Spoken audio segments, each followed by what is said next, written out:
really quite intensely and self-consciously and often brilliantly secular and anti-religious. Modern art essentially is about the energy that one experiences standing at the edge of a chasm. It's unnerving, but the kind of serotonin gets rushing and it's exciting. It's like base jumping. Just before you jump, oh, there's the void, and that's kind of exciting. It's dizzy, vertiginous, it's exciting. And this would seem to be the driving energy, the dynamo of our modernity and of our modern culture.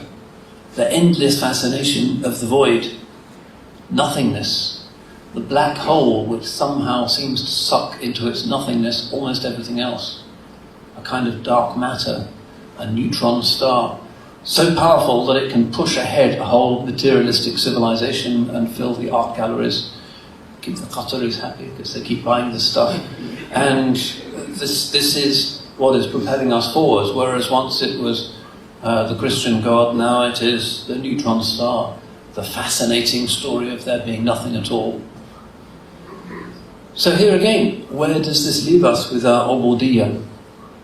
It leaves us in a strong position. Firstly, because we can see that the alternative, which makes so many brave, moral, civilizational claims about itself, is based on an absence, and therefore is unlikely to reach a positive terminus. But also, the fact that our theology is historically not the theology of the infinite baby, the God you can touch, the God you can see, the finite embracing the infinite, but instead insists on laysa kamithlihi shay. Nothing resembles his likeness. The Quran doesn't even say nothing is like him, although that's the usual translation. Literally, it means nothing resembles his likeness. In other words, that's kind of an extra degree of otherness. This is what they call in theology apophaticism, the unknown otherness of the divine. And in our theology, we use the tariq and nafi. How do we know what God is? Through his opposites. How do we know he knows? Because ignorance is impossible for a perfect being.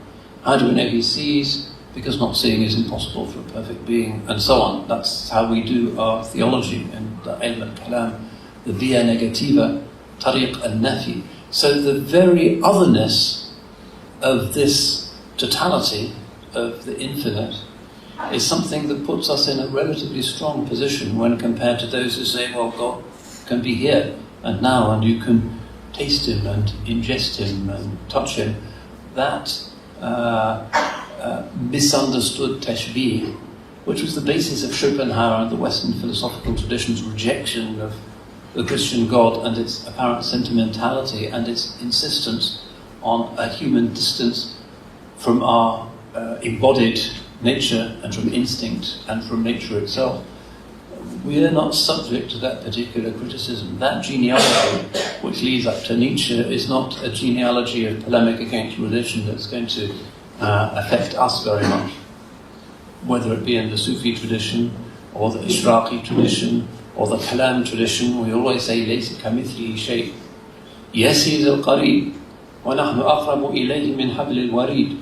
Closer to man than his jugular vein, but we know that that closeness is not a measurable geographical closeness.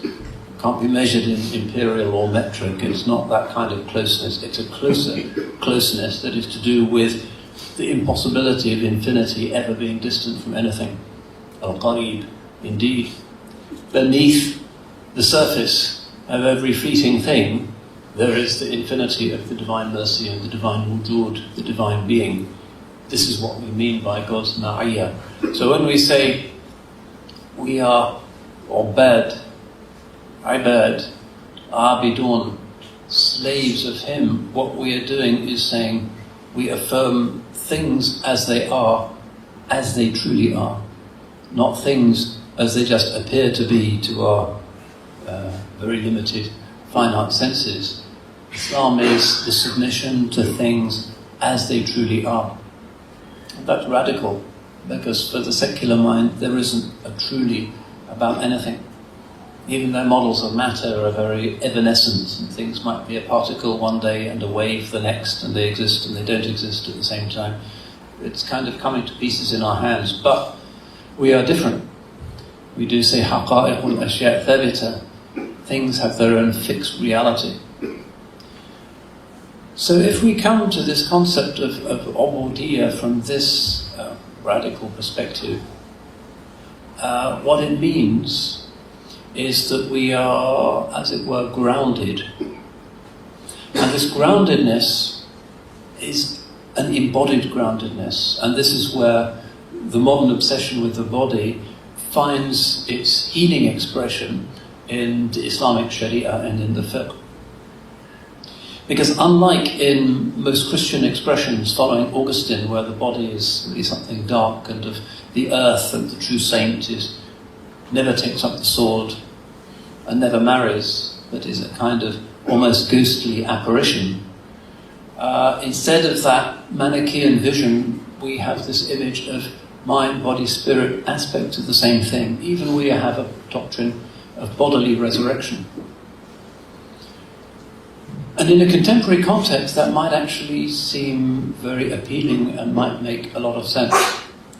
But the body, not as a kind of protoplasmic thing evolved through random processes of natural selection, however the human being came into being, the idea of randomness is clearly incompatible with Allah being the Alim of all things.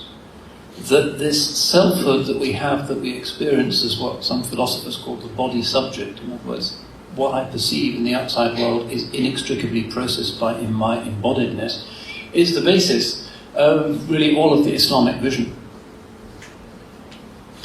How did the revelation start? With a very bodily experience. I was talking about this earlier today. The angel, ghattahu, squeezed him. The very beginning of the revelation of the Iqra itself was the angel, the inconceivable Nurani apparition from the world of the Malakut, holding the Holy Prophet sallallahu alaihi wasallam, holding him tight, his body, his wujud. It begins with a touch. The revelation begins with a physical process of transmission. And the Sharia itself begins with the body. The moderns, who having given up the spirits and the mind in any systematic sense, left just with the body, and the body now being deconstructed and relativized in very and increasingly strange ways, is healed by this radical reintegration of body, mind and spirit. And this, I think, and this is what I detect in many who come to Islam or come back to Islam, is perceived as a healing, because our fundamental intuition of human beings is that we are embodied entities. One of the first things we learn about ourselves. Little baby in the pram spends half of its time looking at its fingers and sucking its toes and exploring the strange paradoxical miracle of its nascent consciousness having an embodied matrix. And the Sharia begins everything with that. It begins with purity rules. It begins with wudu. It begins with an engagement with the body, which is profoundly sane, and which also links us, and this is going to be the final one of my points, to a traditio which is archaic and primordial. That is to say, it is our conviction that the final revelation encompasses and recapitulates some very, very ancient and primordial themes. And it is these themes which were dimly groped for by the Romantics, by the counterculture of the 20th century, which wished to resacralize the body and its functions, and wished to surround itself with something natural and environmentally sound. Didn't really have a language through which that could actually mean anything. So it degenerated into hedonism and raves and the Burning Man festival and just a commemoration of the body's instinctual cravings, which is not its deepest nature. Instead of that, what we have is the recreation in the Sharia, and particularly in these body-oriented sunan, of something that takes us way back in time to the earliest times, the earliest times when human beings had lives where everything in nature seemed to be glowing with meaning, and where the body was fully integrated into practices of worship. There is something very archaic about our basic forms, something prehistoric, something fitri. This is why we say the Hanifiyya, why we say Din al-Fitra, the religion of nature or the religion of the natural way. Because in this age, where we are given everything except what is actually natural and nourishing to us, mind, body and spirit, but everything else we have in a cornucopia of technical superabundance, that most fundamental thing, which is our relationality to this body subject, is granted to us by the Sharia.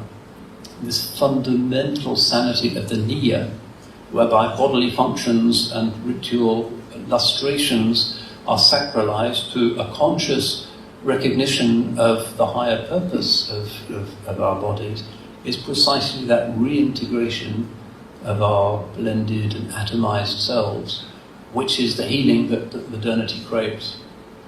Very often I suspect people do come into Islam, come back to Islam, and find this radical doctrine of Ubudiyyah slip very, very quickly and easily into these sometimes fairly onerous practices. Some German bloke who takes his shahada, wudu and ghusl, and all of those things are something really new and really strange, but with what instant recognition are these practices adopted. You can almost feel the soul acquiescing and breathing a sigh of relief as one takes on these practices. At last, the body is saying, I am being acknowledged. There is a link between me and the spirit.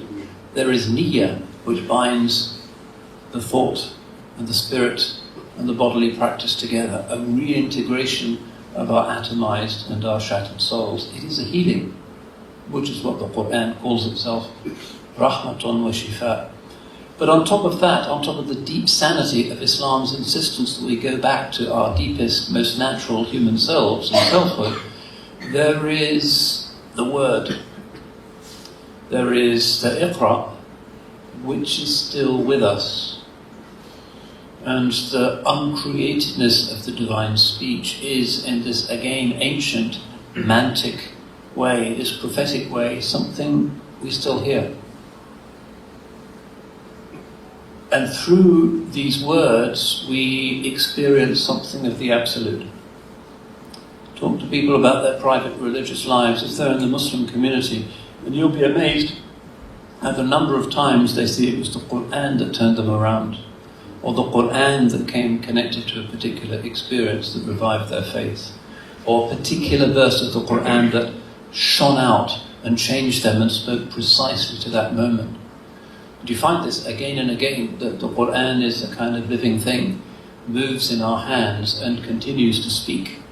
It isn't just the passive receptacle of our regard, it is an active principle, an agent principle, a revelation which is ongoing. There can't be many believers who have not had that uncanny experience of the aliveness of Allah's book. That and all of this is what we use in order to provide an appealing alternative to the void, this great dynamo which is driving humanity in unknowable directions. This is the deep sanity of Islam. This is why Islam is this lifeboat. We need to acknowledge all of these things and need to theorize them out. My grumble today, I think, is that Muslims, as it were, enjoy the taste of Islam, feel nourished by it, but they don't really know what the ingredients are or why it works or what is the process of nutrition. And we are required to be a people who yatafakkarun, people who think, who try to understand. Muslim theology nowadays needs to focus on these issues, recognizing the reality of the Westernness of much of our inward lives and our configuration, and in that kind of way, to try and open a new frontier for Islamic theology, one that gives articulate and linear and reasoned voice to this inward experience that believers have, that this is rahmatun wa shifa. That, I suspect, is one of the big challenges awaiting the Ummah as we move into the next phase about which I'm optimistic, because if it is al-haq tabaraka wa ta'ala, and a wonderful vision of human integration, and a recreation of some of the most fundamental and ancient and archaic human needs and forms of behavior on the one hand, and on the other hand, a technologically induced matrix or vortex of increasing greed and environmental destruction, sooner or later people will see where the two are going, and you'll see the migrations increasingly happening in the direction of al-haq. And we see this with the many good souls that come into the deen of Islam in Cambridge and around the world. Despite everything, despite the sheer dark energy of the vortex, there are people who escape it and want to be themselves. Cambridge Muslim College, I guess my own tiny institution in Cambridge, exists to some extent to see what happens when we provide a space for people who wish to think in a way that's Islamically faithful, but that recognizes also that the Western way of seeing things, including a scientific way of seeing things, is an inescapable aspect of the way in which we need to do theology and think about life, the universe, and everything in our 21st century. We cannot overpower or outwit or out-narrate modernity by hiding in our Darul Ulooms and hoping that one day we'll look up and all of that stuff will be gone, because it's not going away. Instead, we need to look at it with an unflinching gaze, understand it, recognize the emptiness that is at its core, and without scorn and without derision and without polemic, mercifully, but sometimes in an amused and a witty way, point to what it is and invite humanity to come to the side of Allah subhanahu wa ta'ala, and not just our prophet, but all of the prophets, because ours is the beautiful, uniquely inclusive religion, the religion that encompasses every great sage and prophet since the time of Adam alayhi salam. So we ask Allah subhanahu wa ta'ala to open our minds to a true understanding of the reason why we find Islam so nourishing, so health-giving, and such a radical but reassuring alternative to the vortex, the giddy gyrations of the modern world. Allah bless you and your community and your country and your environment and your families, inshallah. Open your hearts to the light of Allah subhanahu wa ta'ala and of His Messenger. Barakallahu feekum. Assalamu alaikum wa rahmatullah. Jazakallah khair, Ustad, for that wonderful mapping of the secularization, but also leaving us with an important imperative. I think it was fantastic to see the effects of secularization and the nothingness of the modern. I mean, quite nice to emphasize on the impact on the environment, the economy, the South. The limits of postmodern foundation of modern era, and I think we quite uncritically engage in the modern world, which is deeply irreligious, irreverent, and as we've seen, without foundation. We have 15 minutes for discussion and for some questions, so I'd like to open it to the floor. Do you prefer to take questions grouped or individually? As you wish. As you wish. So, shall we proceed?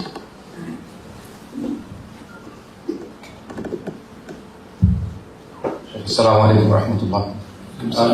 I'd like to, I've listened to your talk earlier today in Jum'ah and this one. I think you've touched on, when I saw the word futuwa and Ubudiyyah, in my mind,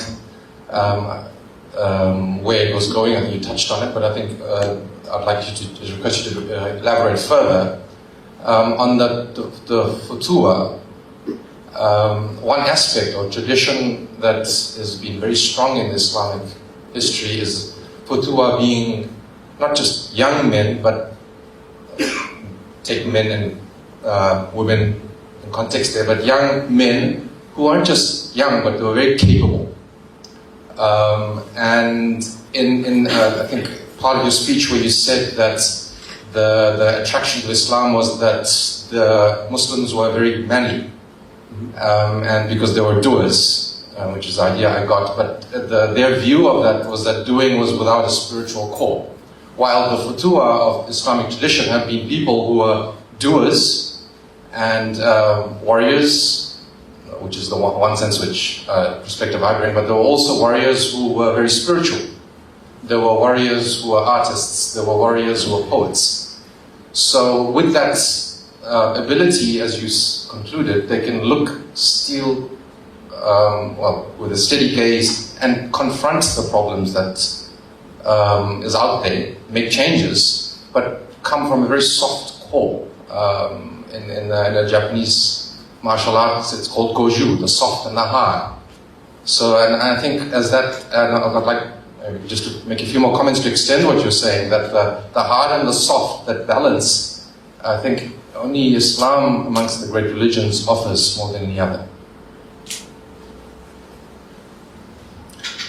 Yeah, the idea of futuwa, which is rooted in the Quran and becomes one of the pieces of technical jargon in the manuals of classical tasawwuf, emerges really as the principle of tafatti, or bitafatti ala al-ikhwani jud abada, constantly and at all times be chivalrous in preferring your brethren to yourself.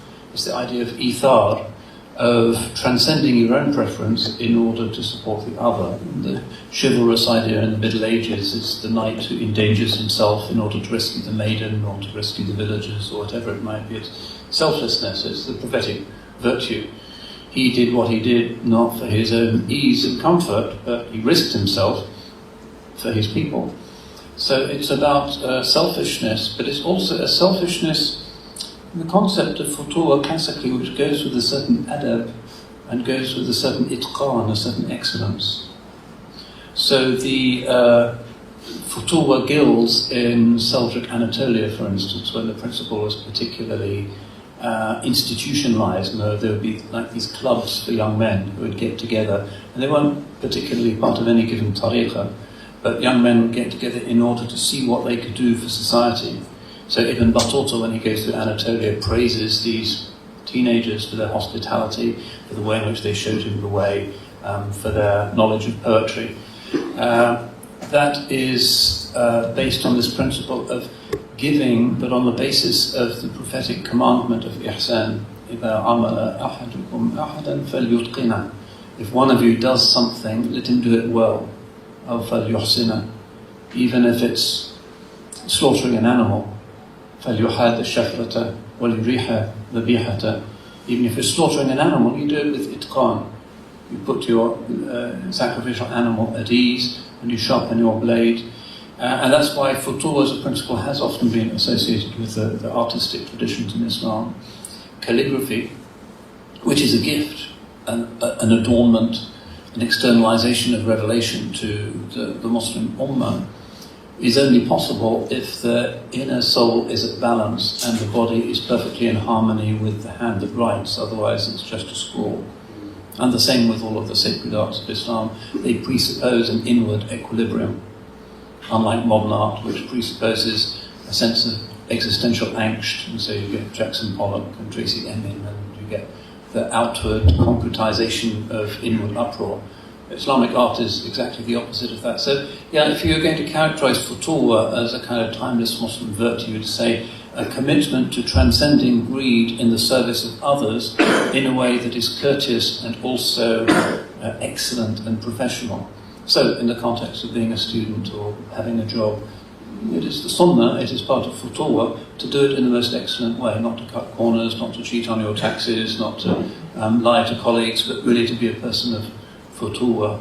And I always think it would be good if we could revive these futuwa or these akhi guilds in the context of modern professions, so that all of the doctors get together, not just have an Islamic medical association to talk about end-of-life issues, but to talk about ways in which the ego is transcended in the act of serving the patient, and how we ensure that we never cut corners in our vocation. So it becomes a kind of mutual nasiha, rather than just a kind of opportunity for another conference. And the same could be for accountants, even academics, who knows. But unfortunately we've not done that. A kind of spiritual trade union, I think, would be a way of instantiating the futuwa principle in the modern workplace. What's next? So we've got one, two, Can I request that you keep the questions for 30 seconds? Unfortunately, time is not our side, but I recognize the 5 hands over here. So we move from this side to that side and lump those group responses. Thanks for the both. I think in one of your previous lectures you mentioned something about Islam being essentially a Western, it's something that fits into Western civilization. And I was wondering, when you mentioned today that the modern world sort of sees humanity hurtling towards a singularity, how would the Mu'tazila sort of free will vantage point versus an Ash'ari predestination vantage point differ between the two? Well, I'm not sure that one can say that Islam is just a part of Western civilization as usually understood in a kind of textbook sense. It's generally regarded as a Western religion, as an Abrahamic religion, as part of the Judeo-Christian, Islamic, Sunnitic family of religions, as opposed to religions of South Asia or of East Asia.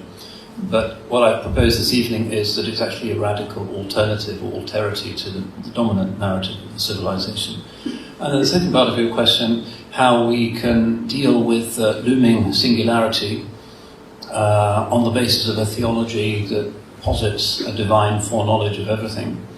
I think one would adopt the traditional wisdom and embrace the traditional paradox that while we accept that the future is, in a sense, already there, and there are plenty of physicists who kind of agree with that, although it already is problematic, that the future is not an unrealized landscape of possibilities into which we are mystically journeying, but just another aspect of reality which is not where we are yet, which is actually closer to the Ash'ari perspective. Ash'arism doesn't really believe in time in the conventional experienced way.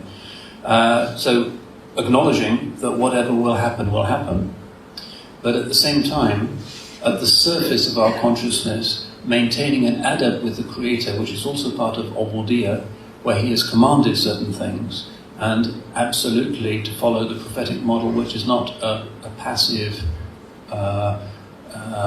form of acquiescence in how things are, but is a very strongly hands-on activist position. This is part of the genius that you see in the seerah. On the one hand, because of his radical theology, he knows that Allah is in control of everything. لَيْسَ لَكَ مِنَ الْأَمْرِ شَيْءٍ وَمَا رَمَيْتَ إِذْ رَمَيْتَ وَلَكِنَّ اللَّهَ رَمَى. All of those deterministic passages in Scripture. But at the same time, history has never known so successful an activist.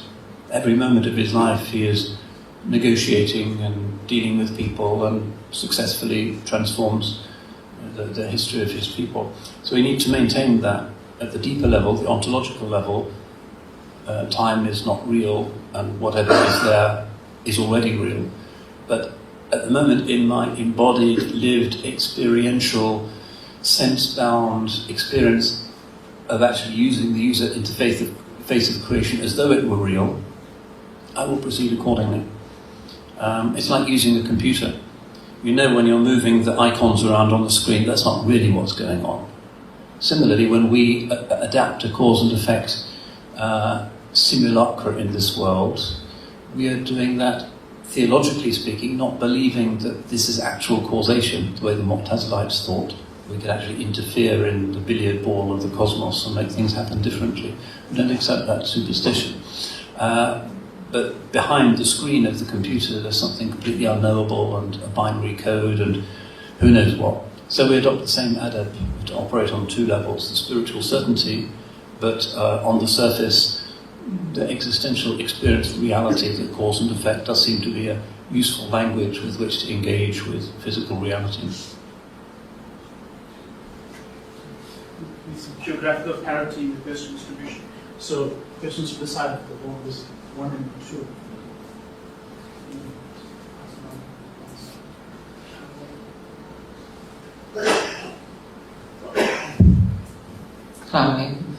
I was quite relieved to see that chivalry crossed gender boundaries at Jama'ah, but I don't know if it's your allegiance to tradition or your rejection of modernity, that you don't use more gender inclusive language. I think we'd appreciate that. But my question is really about neuroscience, and I know there's a lot of, I don't think we're yet there to upload our consciousness, but there's a lot of recent research in neuroscience that kind of finds resonance in the Sunnah.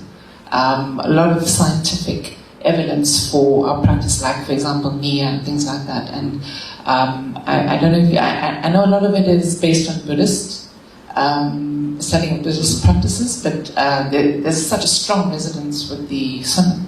And I just wanted to know if you kind of follow that and wanted to expand on that a bit. Well, I'm not a scientist, still less a neuroscientist, but I think that in terms of healthcare practices, there is a strong awareness that traditional disciplines of formulating a clear intention when one carries out certain things is a helpful antidote to some contemporary afflictions such as anxiety and stress, and that a balance between directedness, what in the Buddhist context might be called mindfulness, which is a very kind of secular, ordinarized form of the Buddhist ideal, hudur in the Islamic tradition, being constantly aware of the moment, ibn al-waqt, actually has very positive physiological, neurological health outcomes, and that the current very distracted form of life, whereby we have several screens going at once, and then there's tweets, and then there's music going on, distracting us, is not the way that the brain has been designed to function, and generates many of these dysfunctions. But if there's another neuroscience expert here, perhaps they can shed further light on these waters that are too deep for me.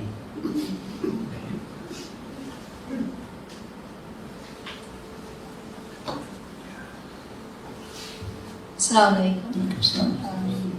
Jazakallah khairan, Sheikh, for enlightening us and truly inspiring us this evening. My question is now, listening to what Sheikh is saying about being ibn al-waqt, being the son of the moment. In this age of this vertiginous, almost digitized these centrifugal forces of distraction around us, we were advised to almost take a detached, compassionate view of what's around us, be slightly amused. How do we actively and on a pragmatic level play a participatory ontological role in being that bridge with our neighbor who are maybe indulging in something that's not healthy for them on several levels? Would that be, for instance, us calling them towards their attention towards the body, as Sheikh was emphasizing, and talking about intermittent fasting, or whether that be on a more esoteric level and talking about the haqa'iq of Isa alayhi salam? Could you kindly just guide us? How do we convey this to the other is an important question. That depends on who we are, on our aptitude, and who the other might be. I think the general rule, the baseline, is that it should be done through passive witnessing. That people should go through their lives with an experience of Muslims as being people of centeredness and calm. And when they come to crisis moments in their own lives, they think, well, the Muslims down the road seem to be pretty chilled. That will be a point at which they start to challenge their own materialistic, hedonistic lifestyles and think, well, maybe I should talk to them and get to know them a bit. Unfortunately, we often don't convey that impression. Our khutbahs are often rather wild. Our political activism is driven by knee-jerk, visceral reactions. The Muslim world is in a state of emotional turmoil and tumult, and we don't look like the people of Sakina, which is what we're supposed to be.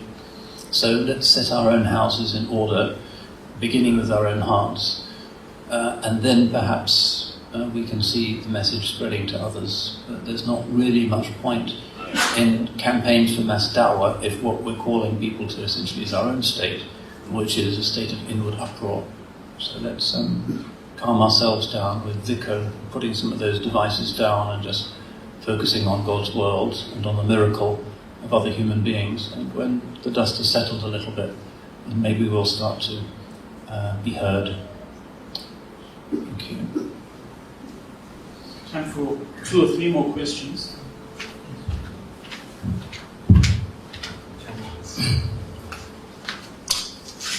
Okay, we're talking about integration, and I'm just reflecting on the trends that we see today among activists, scholars, academics, and so on. I think basically I see three trends.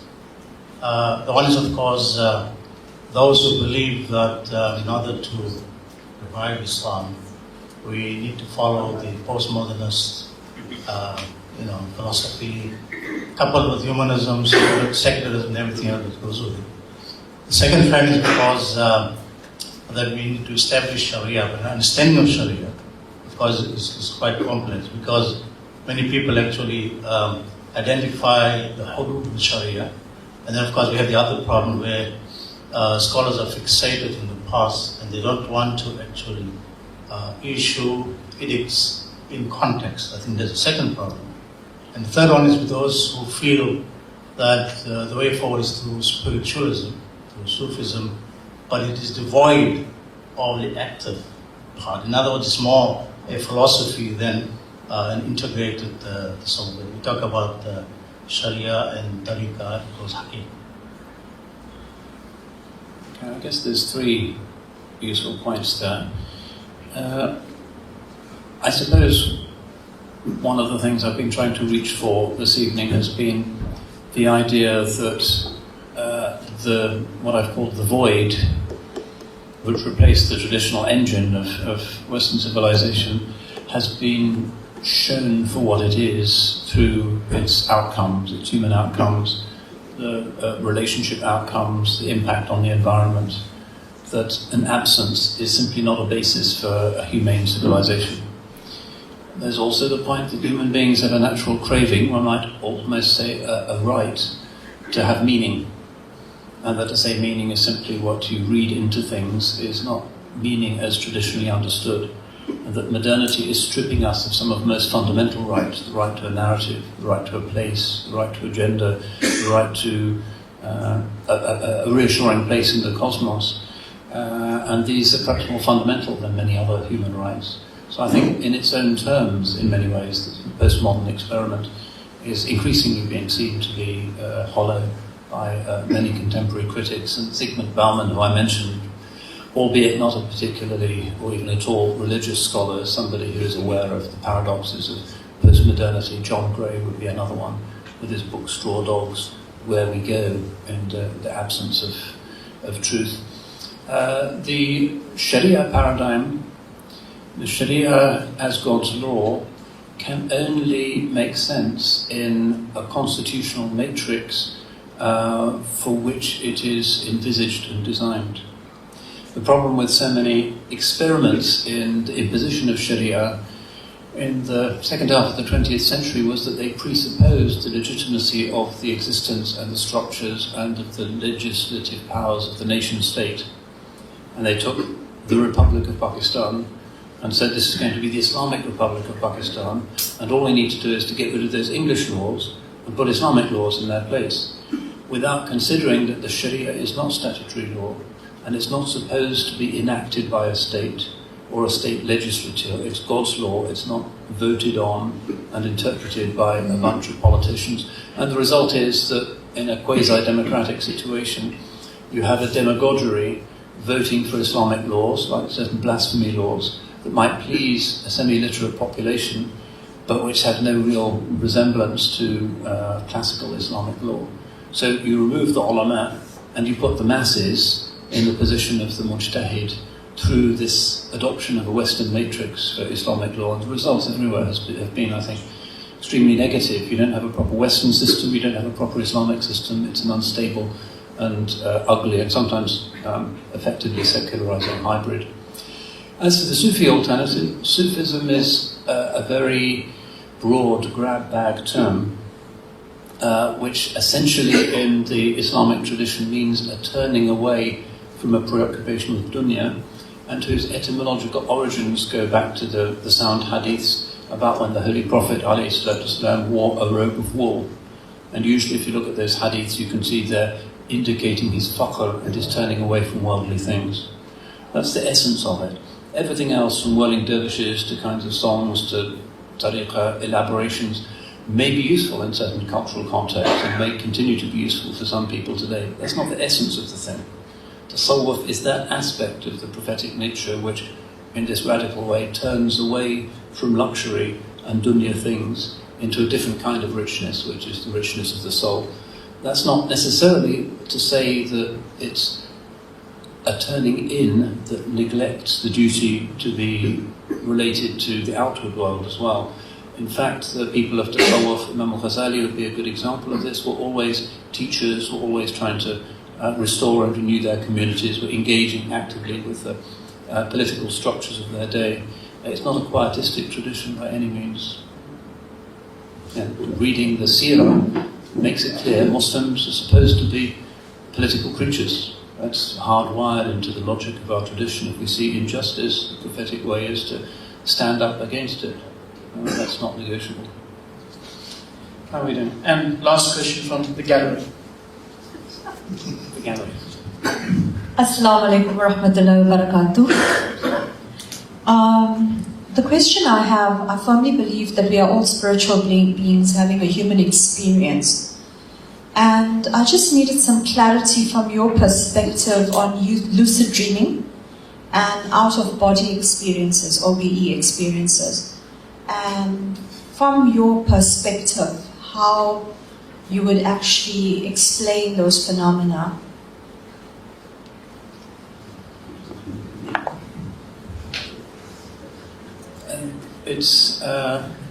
I think most human beings experience that there are some experiences that don't have a linear or a material explanation.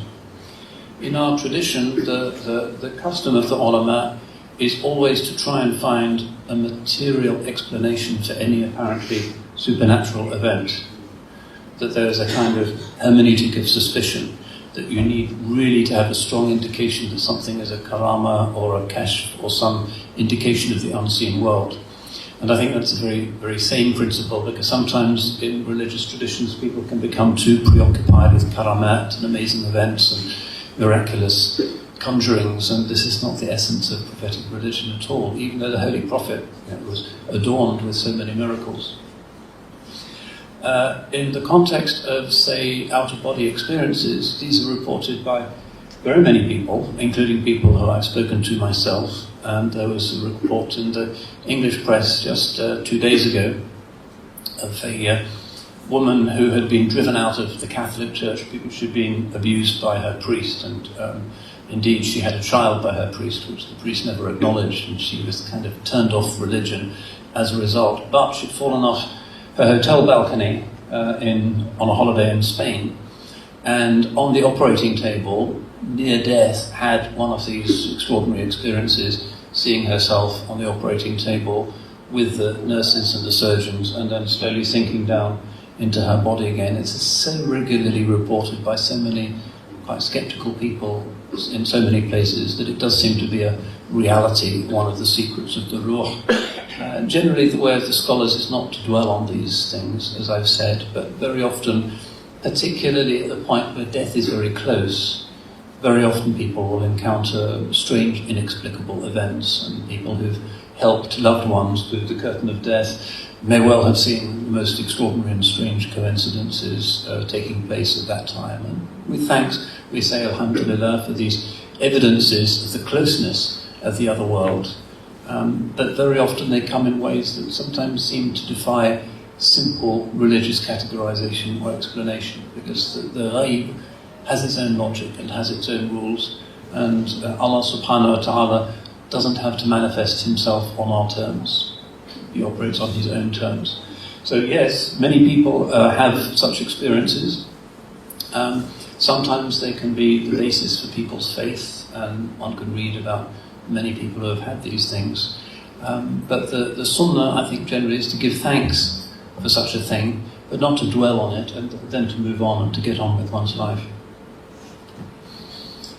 Are we done? Dua. Why don't you make a dua, please? بسم الله الرحمن الرحيم اللهم إنا أمسينا منك في نعمة وعافية وستر فأتمم نعمتك علينا وعافيتك وسترك في الدنيا والآخرة ربنا آتنا في الدنيا حسنة وفي الآخرة حسنة وقنا عذاب النار وأدخلنا الجنة مع الأبرار يا عزيز يا غفار ربنا لا تزغ قلوبنا بعد إذ هديتنا وهب لنا من لدنك رحمة إنك أنت الوهاب يا ربنا اعترفنا بأننا اقترفنا وأننا أسرفنا وفي لظى أشرفنا فتب علينا بتوبة تغسلنا من كل حوبة وعصمنا من شر أوبة بمحض جودك والإفضال فأنت مولى الموالي المنفرد بالكمال وبالعلا والتعالي علوت عن ضرب الأمثال وصلى الله على سيدنا ومولانا وحبيبنا وشفيعنا محمد وعلى آله وصحبه وسلم تسليما كثيرا وآخر دعوانا أن الحمد لله رب العالمين بحرمة الفاتحة.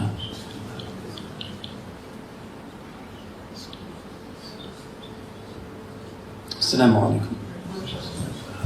Jazakallah khair again to Ustad for the wonderful presentation this evening and taking questions, and again to his hosts for allowing us this opportunity, and for each of and every one of you for coming this evening.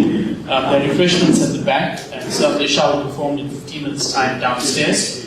If anybody wants a repeat of this lecture, it's available on the Facebook page, and if you want to be keep posted on future Islamic Forum events, just send your details, send an email to info@islamicforum.org today. Jazakallah khair again, and wish you a safe journey home and a fantastic 2018. Assalamu alaikum.